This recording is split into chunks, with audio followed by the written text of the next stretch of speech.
नीचे दिए गए आदात को देखिए और शनाख्त कीजिए कौन से नंबर नातिक और गैर नातिक हैं। यानी रैशनल और इर्रेशनल नंबर्स जो हैं उनको शनाख्त करना है। तो रैशनल नंबर्स क्या होते हैं? नातिक आदात दो सही आदात का तनासुब जो है वो नातिक आदात होते हैं, और जो आदात वो आदात जिन्हें दो सही आदात का तनासुब हम नहीं लिख सकते वो इर्रेशनल यानी गैर नातिक होते हैं। यानी जो आदात नातिक नहीं हैं वो गैर नातिक हैं। तो यहाँ पर सीधा सीधा देखें कि 194/23,045 जो है वो रैशनल है, नातिक अदद है, और 1/8 भी नातिक अदद है। ये सीधा सीधा हम वैसे पहचान सकते हैं। तो अब यहाँ पर देखें जो आशारिया में जो हिस्से हैं 3.6 और डाट डाट है, इसका मतलब है कि 6 जो है वो बार बार आ रहा है। तो इसे हम इस तरह भी लिख सकते हैं 3.6, ऊपर हम लकीर डाल देते हैं 3.6 बार। ये जो है 6 बार का मतलब है कि 6 जो है वो बार बार दोहरा रहा है, बार बार आ रहा है, रिपीट हो रहा है।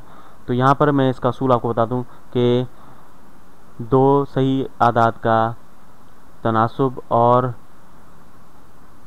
रिपीटिंग या बार बार दोहराते हुए आशारिया के बाद जो अदद हिस्से हैं वो या हिस्से अगर ख़त्म हो जाएं आशारिया के बाद, रुक जाएं, तो इन दोनों सूरतों में जो है ये रैशनल नंबर्स या नातिक अदद होते हैं।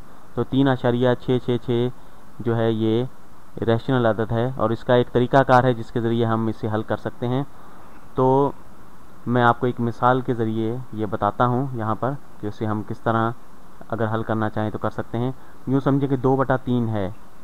2/3 जो है अगर 2 को 3 से तकसीम कर दें तो 3 2 में 2 को तकसीम नहीं करता, 20 को कर सकता है। अशारिया लगा के हम 6 3 18 होता है, ठीक। 20 में से 18 गए तो 2 बच जाता है, सिफर फिर उतार लें तो 20 हो जाता है, और फिर 3 6 18 होता है, तो 20 में से फिर 18 जाते हैं और फिर 2 बच जाता है।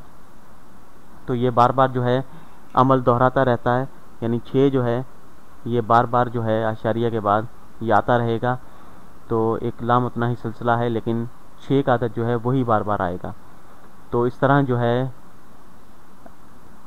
3 और आशारिया 6 को अगर 2/3 हम लिखें, 3 और 2/3, 3 सही 2/3, हम इसे इस तरह लिख सकते हैं, ठीक। तो ये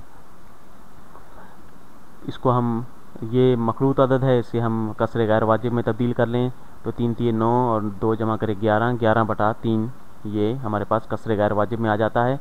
तो 11/3 जो है ये सीधा सीधा रैशनल नंबर है।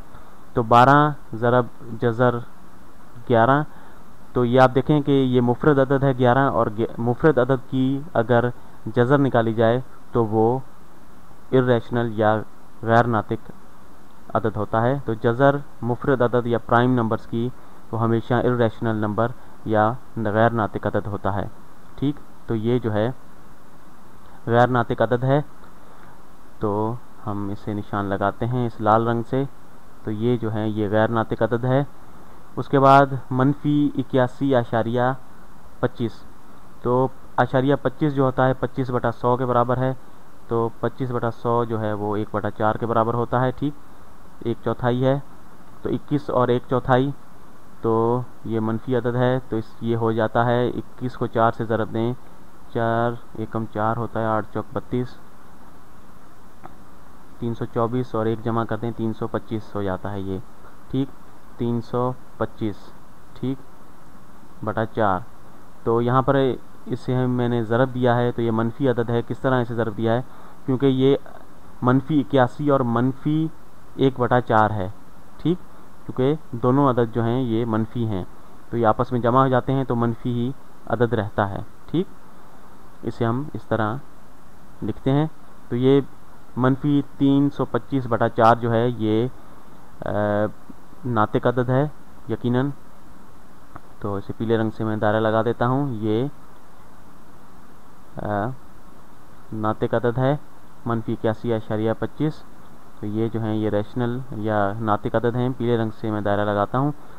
तो जज़र 3 की ये गैर नातिक है, क्योंकि 3 जो है वो मुफरद अदद है, प्राइम नंबर है, इसलिए ये इर्रेशनल या गैर नातिक अदद है। 1.097, तो ये भी जो है ये रैशनल या नातिक अदद है, क्योंकि 0.097 जो है ये 97/1000 होता है, तो ये भी रैशनल नंबर है। पाए जो है 3.15 बल्कि 3.14159 और ये सिलसिला चलता रहता है, और मुख्तलिफ अदद जो हैं वो इनसे आते रहते हैं। तो ये जो है ये इर्रेशनल या गैर नातिक नंबर है। ठीक।